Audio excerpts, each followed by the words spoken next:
Hello Anoop, ഞാൻ അനാമിക.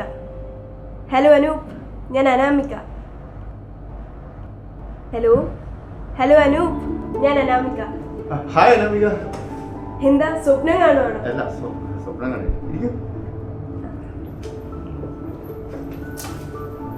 അല്ല, ചിന്തിക്കുകയായിരുന്നു അടുത്ത പ്രൊജക്റ്റിനെ കുറിച്ച്. രമ്യ പറഞ്ഞു കാണുമല്ലോ, നിങ്ങളെ വന്ന് കാണാൻ പറഞ്ഞു. അത് രമ്യ പറഞ്ഞിരുന്നു. സ്ക്രിപ്റ്റ് റൈറ്ററും ഡയറക്ടറും ഇപ്പൊ എത്തും. അതുവരെ നമുക്ക് സംസാരിച്ചിരിക്കാം. അനാമിക എന്ത് ചെയ്യുന്നു? Fashion designer. ഓ, ആക്ടിങ് പാഷനാണല്ലേ? അതെ, സിനിമയിലെല്ലാം കുറെ ട്രൈ ചെയ്യുന്നുണ്ട്. അതിന്റെ ഒരു ട്രയൽ ആയിട്ടാണ് ഈ ഷോർട്ട് ഫിലിം. ആണോ? കറക്റ്റ് ആളെടുത്ത് നിങ്ങൾ എത്തിപ്പറ്റി.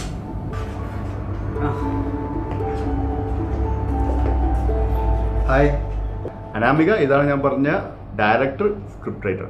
Jasim is director and Vivek is script writer.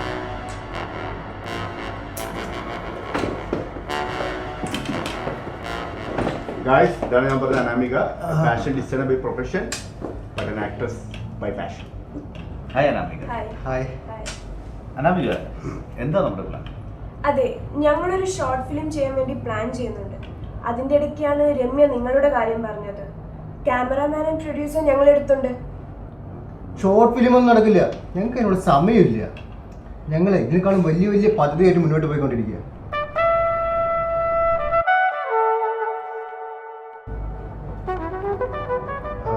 ഞാൻ ഉദ്ദേശിച്ചത്, ഞങ്ങൾ തന്നെ കഷ്ടിച്ച് പ്രൊഡ്യൂസർ, സിനിമ എന്നൊക്കെ പറഞ്ഞിട്ട് ജീവിച്ചു പോരുന്ന, അതിനിടയിൽ നിങ്ങളെ കൂടെ ഏറ്റെടുക്കുക അതിനുള്ള ത്രാണിയില്ലാത്തതുകൊണ്ടാ. അവനെങ്ങനെയാണ് സിറ്റുവേഷൻ കൂടി കിടക്ക് പറയൂ. അനാമിക ഞെട്ടിയില്ലേ? പിന്നെ അനാമിക, പ്രൊഡ്യൂസർ നിങ്ങളുടെ കയ്യിലുണ്ടെന്നല്ലേ പറഞ്ഞേ? അപ്പൊ കാര്യങ്ങളൊക്കെ എളുപ്പമാണ്. അതെ, നമുക്ക് അവരൊന്ന് മീറ്റ് ചെയ്ത് ഡിസ്കസ് ചെയ്യണം. കഥ പ്രൊഡ്യൂസർ എടുത്തുണ്ട്, അതൊന്ന് സ്ക്രിപ്റ്റ് ആക്കി ഡയറക്റ്റ് ചെയ്ത് തരണം. സി അനാമിക, നിങ്ങളുടെ കയ്യിലുള്ള കഥ ഞാൻ ചെയ്യണമെന്ന് പറഞ്ഞാൽ എനിക്കൊരു സ്പാർക്ക് കിട്ടും. പിന്നെ ഞാൻ ആ കഥ അങ്ങോട്ട് ഡെവലപ്പ് ചെയ്യും.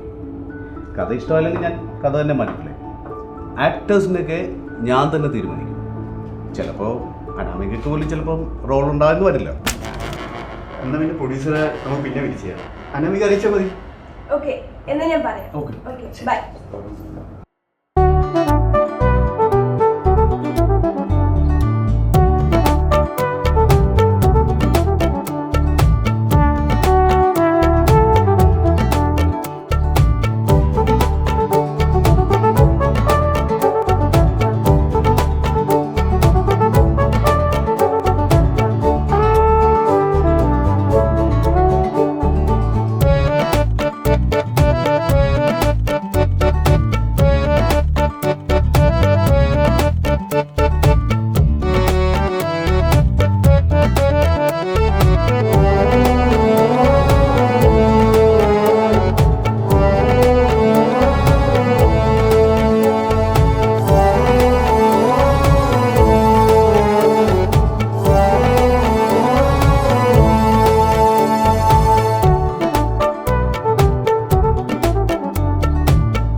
സ്പാർക്ക് നീയൊക്കെ എത്ര പടം സംവിധാനം ചെയ്തിട്ടുണ്ട്? അവൻ്റെ ഒരു സ്പാർക്ക് അത് പിന്നെ നമ്മുടെ ഇല്ലാത്ത കള്ളത്തിലൊക്കെ പറഞ്ഞിട്ട് ഒരു പ്രൊഡ്യൂസർ ഒപ്പിച്ചത് ഞാൻ. അപ്പോഴാണ് അവൻ്റെ ഒരു സ്പാർക്ക്. ഞാനുള്ള ഈ ഇൻ്റർവ്യൂ ഒക്കെ കാണത്തില്ല, അപ്പം ഇവർ പറയത്തില്ല, ഡയറക്ടേഴ്സൊക്കെ പറയത്തില്ല. അതാണ് ഞാൻ ഉദ്ദേശിച്ചത്. നീ ക്ലബ് ഹൗസിലെ ചേട്ടന്മാരുടെ വാചകടി കേൾക്കൽ നിർത്താതി. അതെ, നിനക്ക് പകുതി വരും വെക്കും. ഇതൊക്കെ വന്ന് ആദ്യം വിളമ്പിയാലേ അവർ നിന്നെ അളക്കും.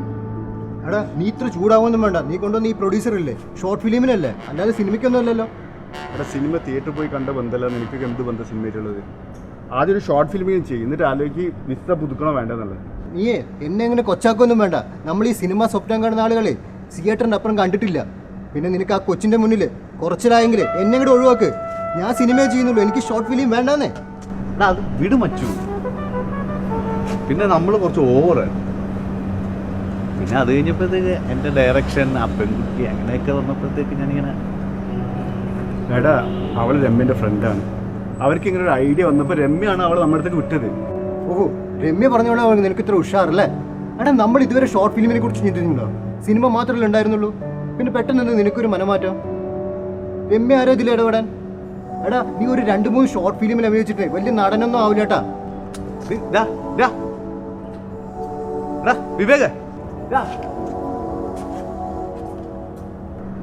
ആ ഒരു വിഷമായി കാണും. ഫോണേ പോട്ടെ, റൂം വരല്ലേ. എന്തായാലും നീ അങ്ങനെ പറയണ്ടത്. സിനിമ തിയേറ്ററിൽ പോയേ കണ്ടിട്ടുള്ളൂ. അത് സത്യല്ലേ?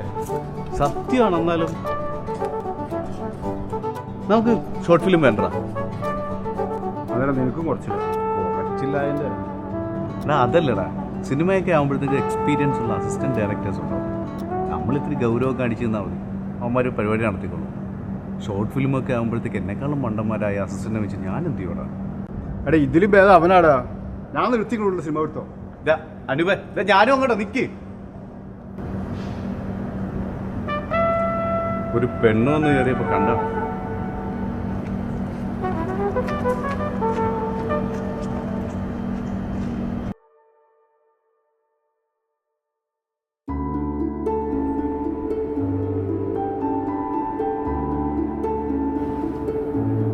ചേട്ടാ, ഞാൻ അവരെ ഒരു വിധത്തിലാണ് സമ്മതിപ്പിച്ചിട്ടുള്ളത്. അത്യാവശ്യം തിരക്കുള്ള ആൾക്കാരാ. എന്റെ കഥ തന്നെ എടുക്കണമെന്ന് ഞാൻ പറഞ്ഞിട്ടില്ലേ? എങ്കിലും ഞാൻ കാശ് മുടക്കും. ചേട്ടാ, ആദ്യം അതാണ് സൂചിപ്പിച്ചത്. ഇനി നമുക്ക് അവരൊന്ന് കാണണം, എന്നിട്ട് കഥ പറഞ്ഞു കൊടുക്കണം. ഓക്കെ, അങ്ങനെയാണെങ്കിൽ വ്യാഴാഴ്ച രാത്രി അവരോട് ഇവിടെ വരാൻ പറയാം. വിശദമായ കഥ ഞാൻ പറഞ്ഞു കൊടുക്കാം. പക്ഷേ കഥയിൽ ഒരു മാറ്റത്തിരുത്തൽ ഞാൻ അനുവദിക്കുകയില്ല. ഓക്കെ, എന്നാൽ പിന്നെ വ്യാഴാഴ്ച രാത്രി കാണാം. അവരോട് പറയട്ടെ. ഓക്കെ, എന്നാൽ പിന്നെ അങ്ങനെ ആകട്ടെ.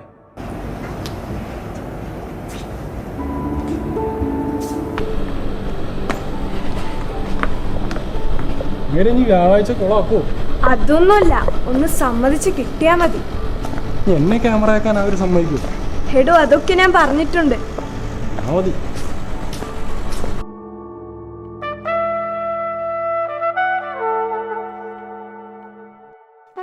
അനാമിക, ഒരു ചെറിയ കാര്യമുണ്ട്.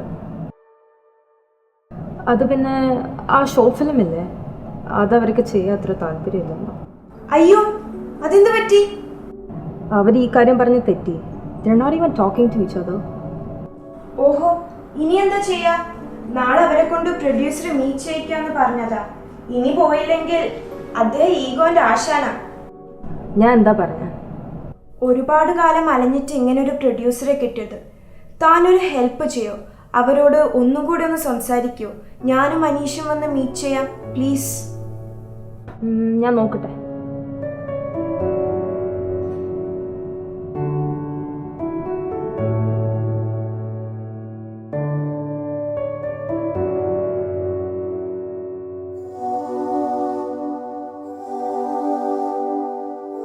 ഞങ്ങൾക്ക് ഈ ഷോർട്ട് ഫിലിം ചെയ്യുന്നതിനകത്ത് യാതൊരു പ്രശ്നമില്ല. അതിനൊക്കെ ഇൻവെസ്റ്റ് ചെയ്യുന്ന ടൈമില്ലേ, അത് ഞങ്ങളെ സിനിമയിൽ നിന്ന് അകറ്റുമെന്നാണ് ഞങ്ങളുടെ പേര്. അതിപ്പോൾ ഇത്രയും എക്സ്പീരിയൻസ് ഉള്ള നിങ്ങൾക്കൊക്കെ ഒരു ഷോർട്ട് ഫിലിം ചെയ്യാൻ എത്ര സമയം വേണം? വെറുതെ ഒന്ന് നിന്നാ മതി. അതൊക്കെ ശരിയാണ്. സ്ക്രിപ്റ്റൊക്കെ ഒന്ന് ഡെവലപ്പ് ചെയ്യണ്ടേ? അതെ, നമ്മുടെ ഈ പ്രൊഡ്യൂസർ ഒരു പണച്ചാക്കാണ്. കുറേ കഥകളും അയാളെ കയ്യിലുണ്ട്. ഈ ഷോർട്ട് ഫിലിം ഒന്ന് സക്സസ് ആയാൽ പിന്നെ സിനിമ ചെയ്യാമെന്നാ പറഞ്ഞത്. അതെ, ഈ ക്യാമറയിൽ നോക്കി നടക്കുന്നതുകൊണ്ട് കുറേ കാലമായി. ഒന്ന് രക്ഷിക്കണം. അങ്ങനെ ഉണ്ടെങ്കിലൊക്കെ വേറെ മെനക്കുണ്ടല്ലോ. ഓക്കെ, എന്നാൽ നാളെ പ്രൊഡ്യൂസറെ കാണാൻ നോക്ക്. അനുബന്ധമൊന്നും ഇല്ലാതെ ഞാനെന്ത് പറയാനാ, വെറും നടനല്ലേ. ഷോർട്ട് ഫിലിം ആയാലും സിനിമ ആയാലും നമുക്ക് വലിയ മാറ്റമൊന്നുമില്ലല്ലോ.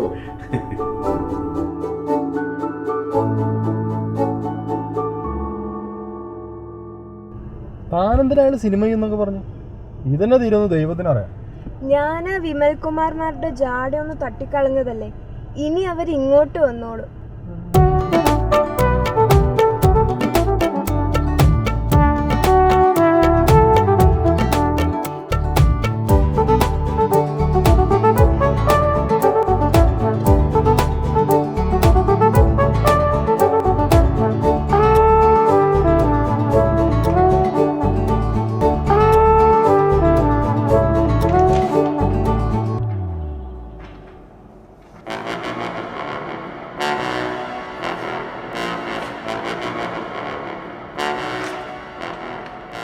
ഇത് എഗ്രിമെൻ്റ് കോപ്പിയാണ്. നിങ്ങൾ ഓരോരുത്തരും നല്ലവണ്ണം വായിച്ചു നോക്കുക, പേരെഴുതി സൈൻ ചെയ്യുക. നിങ്ങളെല്ലാവരും എൻ്റെ കഥ കേട്ടു എന്നുള്ളതിന് തെളിവാണിത്.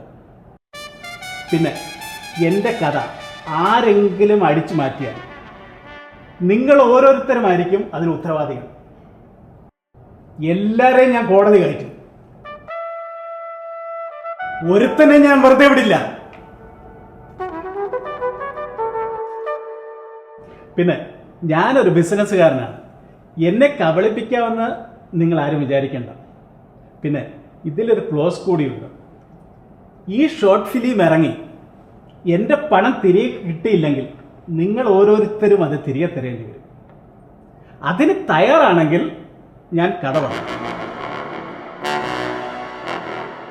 എന്താ ആരും ഒന്നും പറയാത്തത്? എനിക്കറിയാമായിരുന്നു നിങ്ങൾ വരുമെന്ന്. കാരണം ഞാൻ പറയാൻ പോകുന്ന കഥ അത്രയ്ക്ക് മൂല്യമുള്ളതാണ്. എൻ്റെ മാത്രം കഥ, എനിക്ക് മാത്രം അറിയാവുന്ന കഥ.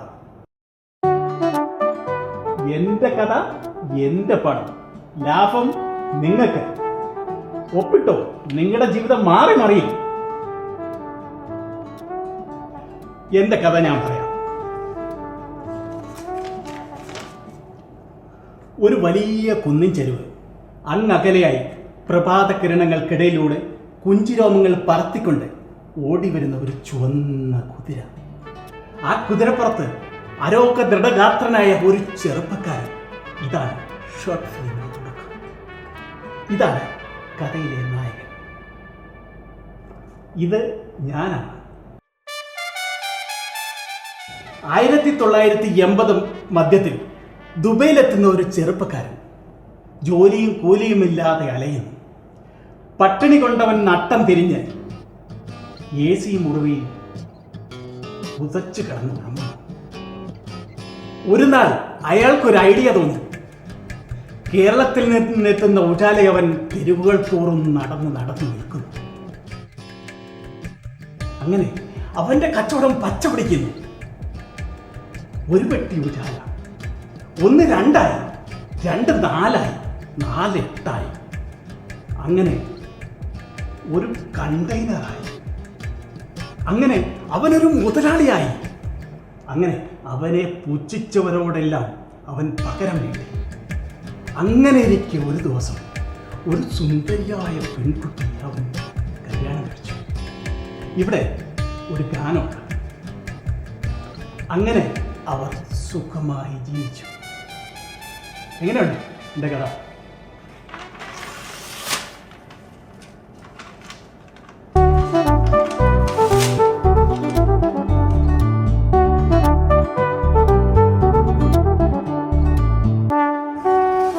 ഏയ് എന്താ ഇത്?